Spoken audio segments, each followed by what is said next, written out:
Kasi, yung nakinig, naintindihan. Tama? Kasi ngayong hapon na to, magtatanim tayo ng something in your mind, in your heart, para mabago yung takbo ng isip natin, at saka mabago yung ating pananaw sa buhay, para magkaroon ng magandang buhay. Naintindihan? Okay? Now, ang mga Pilipinos, madalas ang sinasabi ng mga magulang sa mga Pilipino, ayaw mo muna mag-focus sa pag-aaral. Tama? Ayaw kayong mag-istorbo ng mga nanay at tatay nyo na kung ano man yung ibang gagawin. Hayaan mo munang tapusin ang pag-aaral. Ito yung mga mindset ng Pilipino sa mga anak. Hayaan mo munang tapusin yung kanilang pag-aaral bago isipin kung paano kumita. Tama ba? Ang Chinese iba. Sa kanila, kalilit pa lang yung anak nila, tinitrain na nila sa negosyo. Okay? Tinuturuan na nila. Like yung isang kumpare ko na Chinese. Okay? Alam mo sila, pagkagaling sa school, ang business nila, isa sila sa mga nagsusupply ng mga bakal dito sa buong Pilipinas. Yun, kumpare ko yun. Okay, naging kumpare ko kasi naging asawa niya, maliliit pa yun, Chinese din, Chinese-Filipino. Mga kaibigan ko na. Okay? So, ayun, nakita ko yung difference na sa mga Pilipino, hindi pa tayo tinitrain pag-aaral. Pero mga Chinese, hindi. Bata pa lang sila, tinitrain na sila para magnegosyo. Ang laking no? Laking pagkakaiba, no? Kaya lang kasi pag nasa school ka, hindi ka naman tinuturuan kung paano kumita ng pera. Tama? Di ba? Okay? So, sa kanila, kumbaga, mas maganda ngayon, matutunan na rin talaga yung matutunan na rin yung pagkita ng pera. Kasi marami nakagraduate, hindi alam kung paano kumita ng pera. Tama? Masama ba? Ano ba tingin niyo sa pera? Mabuti o masama? Paano niyo tinitingnan ng pera? Mabuti o masama? Ikaw? Talaga? Totoo ba yan? Sino rito yung ikaw? Ano tingin mo sa pera? Ha? 50-50. Okay. 50-50. Possible galing yan galing yan doon sa mga naririnig natin na yung mayayaman, matapobre, hindi lang yun. Yung mga napapanood nyo. Tama? Yung napapanood nyo na yung mayayaman, matapobre. Paano nangyari yun? Ibig ba sabihin si Henry C. matapobre? Tapos, samantalang si Henry C., late Henry C., nagbibigay ng trabaho. Tama? Sino ba nagbibigay ng trabaho? Yung mahirap o mayaman? Yung mayaman. Yung mayaman! Yun ang nagbibigay ng trabaho. So, paano mo masasabi na ang mayaman ay masama, di ba? Na matatapobre, sila yung nagbibigay ng trabaho. So, kailangan ngayon pa lang, mabago na yung isipan nyo. Bakit? Ano yung iniisip mo ngayon? Baka iniisip na nandito ka lang, tapos lumilipad yung isip. Nakikinig ka, ano yung huli kong sinabi? Kita mo? Ano? Gusto ko kasi makinig kayo, kaya alam ko yung pag ang layo ng tingin, nandito, pero ang layo ng isip. Kasi sabi ko nga sa inyo, magtatanim, so kailangan ko ng full attention nyo. Now, 50-50, kalimutan mo na yung 50-50. Money is a good money. Okay? Money is a good money. Kasi kapag pag iniisip mong masama ang pera, hindi yan lalapit sa iyo. Okay? Pag narinig niya na sinasabi mo hindi maganda, kasi ang pera daw ay may tenga. Kuha nyo? Ha? Okay. Ngayon, bago tayo magsimula, meron akong babasahin sa inyo. Tungkol kay Bill Gates. Kilala niyo si Bill? Opo. Kilala nyo? Si Bill Gates? Sino si Bill Gates? Hindi mo kilala. Ibig sabihin, hindi ka nag-aaral tungkol sa mga mayayaman. Kasi, gusto mo bang yumaman? Yung totoo, gusto mo yumaman? Gusto. Ikaw, gusto mo yumaman? Ikaw, gusto mo yumaman? Ikaw, gusto mo yumaman? Okay. Sige, gusto mo yumaman. Ikaw, kaya gusto mo yumaman? Ayan. Very good. Okay. Ha? Okay, si Bill Gates, diba, one of the wealthiest on earth. 104 billion dollars. Ganyang kalaki ang pera niya. Ang 1 billion is equivalent to 57 billion pesos. Tama, no? Bakit sa'yo mama? Ha? Bakit sa'yo mama? Okay, wala na explanation na gano'n. Ito naman, no? Para malaman lang sino si Bill Gates. Oh, Kasi Microsoft. ginagamit nila yan. Microsoft. Yung mga laptop, yung mga Oh, computer, laptop. Alam niyo software. yan, si Bill Gates at saka si Steve Jobs. Kilala niyo yun? Apple. Oh, di ba? Apple. Okay, so yun Si yun. Bill Gates, Microsoft. Ayan. Si Bill Gates, Microsoft, Bill Gates, si Apple. si Steve Jobs, Apple. Okay? So, yan. So, eto ha, tingnan nyo. Bill Gates explains why his daughter cannot marry a poor man. Sabi ni Bill Gates, ayaw niya na ang anak niya ay mag-asawa ng mahirap. Okay? Ayaw niya, yung anak niya, ayaw niya mag-asawa ng mahirap. Okay, bakit? Meron kasi nagsulat nito, nag-attend siya ng conference sa US about investment and finance, okay? Isa dun sa mga speaker, si Bill Gates. So, merong question and answer. Okay? Meron siyang tinanong, tapos lahat nagtawanan. Sabi niya, if he, the richest man in the world, could accept that his daughter marry a poor or modest man, his answer changed something in me. Sabi niya, kung siya yung pinakamayaman sa mundo at natanggap niya na magpakasal sa isang mahirap o tama lang na lalaki, okay? So, meron daw na bago sa kanya. Ito sabi ni Bill Gates. Sabi niya, bakit ayaw niya mag-asawa ng mahirap na tao yung kanyang anak? Una, sabi niya, understand that wealth does not mean having a fat bank account.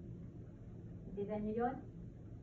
Dapat maintindihan natin ang kayamanan ay hindi ibig sabihin na maraming laman na pera sa bangko. Ulit, ano pagkakaintindi mo doon? Ito, masasabi ko lang, understand that wealth does not mean having a fat bank in the account. Ano pagkakaintindi mo? Ganda, pagdala. Ikaw, ano pagkakaintindi mo doon? Ano pagkakaintindi? Gustong yumaman, tama? So, dapat intindihin yung mabuti. Okay? Intindihin yung mabuti. Kasi sa school, hindi kayo tuturuan kung paano kayo yumaman. Nakuintindihan nyo? Okay, ha? Medyo strict yung teacher nyo, ha? Ayan. Pero gusto nyo bang matutunan? Okay, very good. Ayan. Sige, ano pagkakaintindi mo doon? Understand that wealth that does not mean having a fat bank account. Ano pagkakaintindi?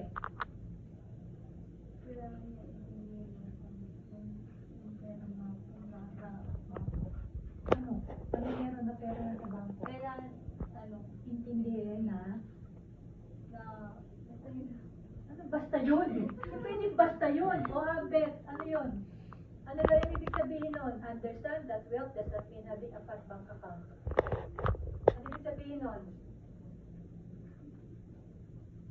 Hindi lang yun. Tagalog mo daw. Nagalog ko na nga. Wealth is not equal. Ano? Sige, sumagot kayo. Alam nyo, ang Pilipino, hindi, ang tawag dito, huwag kayong natatakot magkamali sa sagot. Yan din ako dati. Takot ako magkamali sa isasagot ko. Tandaan nyo, hayaan mo na mapahiya. Kahit na mapahiya ka, mali sagot mo, okay lang yun. Hayaan mo na silang magtawa. Ang importante, naintindihan mo yung isang bagay. Naintindihan nyo? Walang hiya. Sabihin na walang hiya, pag maganda yung ginagawa mo, hindi ka dapat mahiya. Mahiya ka kapag magnanakaw, panglalamang, yan, mahiya ka dyan. Pero yung tipo nagkamali ka lang ng sagot, ganun talaga, magkakamali ka, parte ang pagkakamali para maging matagumpay sa buhay. Hindi po pwede matagumpay ka agad.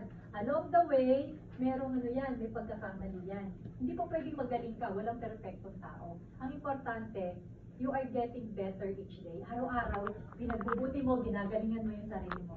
Malinaw? O ano ibig sabihin nito? Understand that wealth does not mean having a fat bank account. Ano ibig sabihin? Understand the ibig sabihin yung Pag mayaman ka, marami kang pera sa bangko. Hindi ko marami kang pera sa bangko. Okay. Okay, malinaw, hindi porket marami kang pera sa bangko, hindi ibig sabihin nun ay mayaman ka. Yun ang ibig sabihin. Yun ang ibig sabihin nun. Oo. Kailangan maintindihan nyo. Pag ba nakita mo yung isang tao, merong 100 milyon sa bangko, mayaman na ba siya? Hindi po. Ha? Ang sabi? Walang pera sa bangko. Ha? Hindi pala. Kailangan maintindihan mo na kahit na maraming pera, kahit 100 milyon, ang laman ng pera sa bangko, hindi ibig sabihin na mayaman siya. Malinaw? Ha? Hindi porket meron siyang 100 million sa loob ng bangko ay mayaman na siya. Hindi yun totoo. Kailangan maintindihan. Okay? Kailangan maintindihan. Ha? Kung 1 billion lang. Dahil ko lang pinauso mo rito para bumilis tayo ng presentation. Okay? Maintindihan nyo, hindi porket ang isang tao may 100 million o may 10 million sa bangko ay mayaman. Hindi yun totoo. Ay mayaman na. Okay? Ay mayaman na. Hindi porket meron siya 100 milyon ay mayaman na siya. Tama? Malinaw ha? Okay. Wealth is primarily the ability to create wealth. Yung kayamanan ay primarily meron kang abilidad para mag-create. Ano ba sa Tagalog yung mag-create? Gumawa. Gumawa. Gumawa. Kailangan meron kang abilidad na makapag-create ka ng kayamanan. Makagawa ka ng kayamanan. Abilidad. Yun ang totoong kayamanan. Marunong kang gumawa kung paano ka gagawa ng ng kayamanan. Kailangan may abilidad ka. Ang importante dito, abilidad. Ha? Kailangan dito, abilidad na makagawa ng pera. Yun ang kayamanan. Naintindihan? Naintindihan, ha? Ayan, example. Ito. Merong nanalo sa lottery o kaya sa sugal. Okay? Kahit na manalo pa siya ng 100 million, hindi pa rin siya mayaman. Kahit nanalo siya sa lottery, hindi siya mayaman. Okay? Siya yung tao na mahirap na maraming pera. Mahirap siya, nanalo siya sa lottery, mahirap na tao na nagkaroon ng maraming pera. Pero hindi pa rin mayaman. Okay. So, yan. So, ang reason, ano reason nun? Kaya yung 90% ng nanalo sa lottery, pagkaraan ng 5 taon, naghihirap sila ulit. Pero kayo mga narinig na gano'n? Nanalo sa lottery, pagkatapos, after 5 years, kung dating mahirap sila, mas mahirap pa sila lalo sa daga. Yung dating mahirap na sila, nung nanalo sila, nung nawala sa kanila yung pera nila, mas mahirap pa rin sila. Naintindihan nyo? Nakuha nyo? Okay. Sabi niya dito, you also have rich people, meron ding rich people, pero walang pera. Ano nangyari yun? Mayaman siya, pero wala siyang pera. Maraming property. Okay? Okay? Kasubihin, Twitter. Speaker, gusto ba? Ikaw na ako mayo rito. Okay. Alam mo, listen ka muna, sweetheart. Kasi gusto ko maintindihan itong mga batang to. Hindi lang bata, tayong matatanda. Maintindihan natin. Okay? Tingnan nyo ha. Sabi niya, merong mayaman na tao, okay, na walang pera. Huwag mo na intindihan, hindi ka naman natutuluan eh.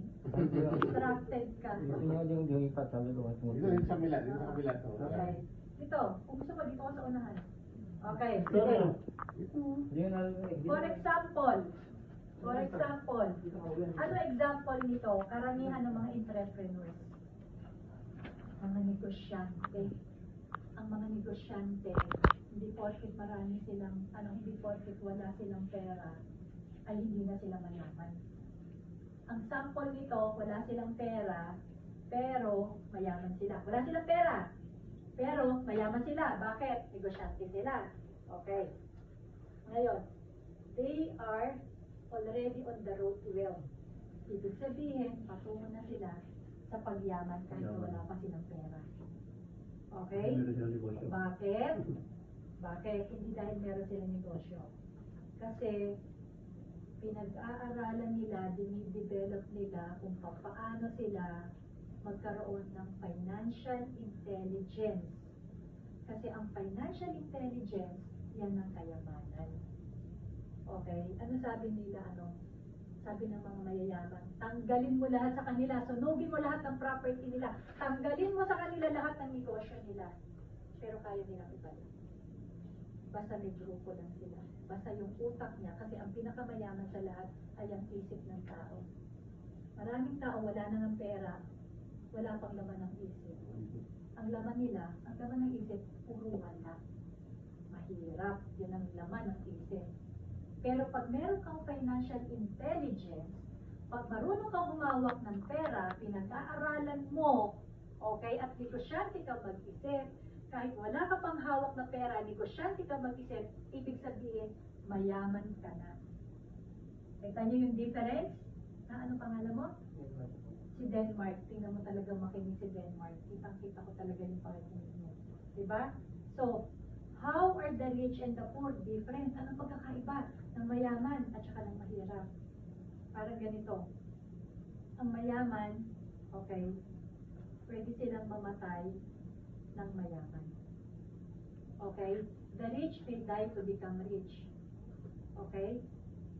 Yung mayaman may die to become rich. Lalo na pag may insurance. Pwede mamatay ng mayaman. Okay? While the poor, yung mahirap, okay, papatay sila para sila magkapera. Tama ba? Tama ba? Dami nag-bankrupt, daming nagpa-bank robbery, nang-hold up, papatay sila, magkapera lang sila, yung mahirap. Kuha nyo? Okay. If you see a young person, tignan nyo ha, if you see a young person who decides to train, to learn new things, okay, who tries to improve himself constantly, know that he is a rich man. Pwedeng bata, pwedeng matanda. Pag nag-isip ka na, willing ka na mag-aral. Okay? Willing ka na mag-train. Diba? Willing ka na mag-train. Diba? Know that this man is a rich man. Mayaman ka. So, ibig sabihin, kung wala ka ng pera ngayon, pero decided ka na nag-aaral ka na para magkaroon ka ng abilidad para yumaman, ngayon pa lang, mayaman ka na. Naintindihan nyo? Hindi porket walang laman ng pera mo sa bangko ay mahirap ka. No. Pero ikaw yung nagsisimula, i-develop mo yung ability mo para matrain, no? A-attend ng training, mag-aaral, ngayon pa lang, mayaman ka na. Intindihan? Intindihan? Bata, matanda, kung hindi mo dati nag-isip yan, ngayon sana pumapasok na yan sa isip mo. Intindihan mo? So, katanungin kita, mayaman ka na ba ngayon? Okay, very good. Mayaman ka na ba ngayon? Mayaman ka na ba ngayon? Ikaw, Jason, mayaman ka na ba ngayon? Utang. Ha? Kakasabi ko lang eh. Mayaman ka na kasi nagsisimula ka ng mag-aral. Nagsisimula ka mag-aral. Kung dati, kasi ngayon nagdi-develop ka na, dinidevelop mo na yung ability mo ngayon para yumaman. So, ibig sabihin, kahit walang laman ang bangko mo, kahit walang laman ang bangko mo, pero dahil willing ka to be trained, diba? Willing to train, to learn, mag-aral, now you are already rich. Kasi nag-aaral ka na. Nag-aaral ka na magkaroon ka ng financial intelligence. Okay? Malinaw? Ano bata? Naintindihan mo? Ha? Nakaintindi ka? Mayaman ka na? Bakit ka mayaman na? Very good. Nag-aaral ka ng ano? Ano pinag-aaralan mo? Di ba ngayon magtuturo ako tungkol sa pera? Tama? So, sabihin, ikaw mayaman ka na? Ikaw mayaman ka na? Anong gano'n? Yes po. Ikaw mayaman ka na? Yes. Ha? Mayaman na ako. Oh, yes. O, di ba? Mayaman ka na. Ang sabi niya, oh. Sabi niya, mayaman ako. Bakit? Kasi ayan na, nag-train ka na, nag-aaral ka na. Dinidevelop mo na kayo yung ability. Okay? So, ayan, oh, sabi niya, oh, to learn new things, who try to improve himself constantly. Kahit pa konti-konti, alam mo na doon ka patungo. Kasi ang pagyaman, hindi siya overnight. Okay? Ayan. If you see a young person who thinks that the problem is the state, pag meron ka nakita mga bata na tao na ang iniisip nila ay Ang may problema, gobyerno, sinisisi ang gobyerno. Diba? Ayan. And who thinks that the rich, at ang iniisip nila, yung mayayaman ay sila yung pagnanakaw, okay? At nagki-criticize, know that he is a poor man. Yung bang, ginagawa gobyerno eh. Yung mga mayayaman na yan, magnanakaw yan eh. Those people are poor. Poor. Diba? Kasi hindi nila naiintindihan. Okay? So, the rich are convinced that they just need information. Ito, ang mga mayayaman, convinced sila na kailangan nila ng information. Kailangan lang nila ng knowledge at training. Kasi pag meron kang knowledge, may training ka, pwede kang maka-take off. Pwede kang maka-take off. Ang kailangan mo lang mag-aral eh. I-develop mo lang yung ability mo eh. Pwede ka na maka-take off, di ba? Pero yung mga mahihirap, okay, ang iniisip nila, di ba? Kailangan may pera ako para maka-take off ako. Kailangan may pera ako, may puhunan ako para maka-take off ako. Those people are poor. Those people are poor. Okay? Diba? Hindi ibig sabihin na wala kang pera, hindi ka makaka-take off. Ang kailangan mo lang, mag-aral. Matrain mo. Mabago yung isip mo, pananaw mo. Hindi po pwedeng gusto mo yumaman, tapos ang isip mo, 50-50 pagdating sa pera. 100%, you have to believe that money is good. Anong kinalaman ng pera? Umawa ka ng 100 dyan. May isip ba pera? Wala. Wala siyang isip. Sinong may isip? Yung may hawak. Correct. Kaya yung sinasabi nila, money is the root of all evil. That's not true. Diba? Hindi totoo yun. Pag ginawa mong master yung pera, na parang gagamitin mo with all the power, makasagasa ka, makatapa ka ng tao, yun. Nagiging pangit ang ng pera. Pero yung pera ba, mag-iisip ba siya na manloloko ko itong pera, papapatay ko to. Walang ganun. Okay? Naintindihan? Okay? So, yan. So, in conclusion, sabi niya, when I say that my daughter will not marry a poor man, I am not talking about money. Sabi niya, hindi ko pinag-uusapan ng tungkol sa pera. I'm talking about the ability to create wealth in that man. Kailangan yung tao na yon marunong gumawa, mag-create ng pera. Abilidad. Okay, yung abilidad. Meron siyang abilidad para makapag-create ng wealth. Kasi ang katotohanan, ang kayamanan ay nasa abilidad. Tama? At saan manggagaling abilidad? Dito sa Marbelo, sa mind natin. Sa isip, kailangan yun ang mapag-aralan mo. Kung papaano. Magkaroon ka ng financial intelligence. Okay? So, yun. Sabi niya, excuse me for saying this, that most criminals are the poor people. Tama? Sino mga criminals? Tama? Sabi niya, when they are in front of money, they lose their mind. That's why they rob. They steal. Nandoloko sila ng kapwa nila. Tama? Poor mindset. Poor. Mahirap. Walang kwenta ang gobyerno. Walang kwenta ang presidente. Laging kinikriticize. Diba? Ang buhay ng tao, hindi ang country ang gagawa na ikakayaman mo. Ikaw ang gagawa na ikakayaman. Kung bakit wala tayong pera ngayon, ang ibig sabihin, ito ay naging resulta ng mga pagkakamali ng nakaraan. Bakit? Kasi poor mindset, poor thinking, hindi nakakapag-isip o hindi nagagamit ng tama yung pera. Naintindihan? Diba? May hawak na pera. Sige rito, tapon dito. Kahit 100 milyon niya, kahit 1 bilyon niya, kaya mo ubusin niya sa dali lang. Naintindihan? Bakit? Walang financial intelligence. Hindi nag-iisip. Puro palabas. Hindi nag-iisip ng papasok. Tama? Or, madalas, mas malaki ang gastos kaysa doon sa pumapasok. Okay? Very good. Si Denmark. Okay? So, sabi niya, dito, for them it is a grace because they don't know how they could earn by themselves. Diba? One day, the guard of a bank found, may kwento rito. Meron daw isang gwardiya na nakita siya. Diba? Isang bag na puro pera. Kinuha niya yung bag, binigay ito sa bank manager ng gwardiya. Sabi ng ibang tao, idiot ang tanga naman ng gwardiya na to. Ibinalik pa yung pera. But in reality, this man was just a rich man. Etong gwardiya na to ay mayaman na tao na kahit na wala siyang pera. Okay? Sabi niya, 1 year later, yung bangko, inoperan siya ng trabaho to become a receptionist. So, hindi na siya guard, receptionist na siya. After 3 years, he become a customer manager. And 10 years later, he manages the regional management of the bank. Okay? He manages hundreds of employees and his annual bonus exceeds the amount he could have stolen. Mas kumita siya. Why? This is also what you call values. Okay? Ano ba sa Tagalog ang values? Kahalagahan.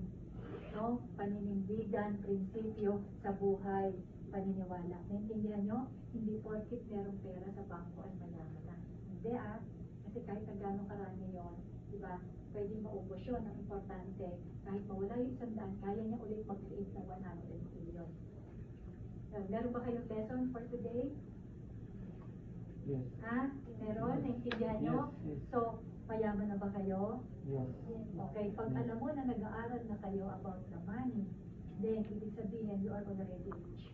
Kasi you are willing to be trained. Okay? You are willing to be trained.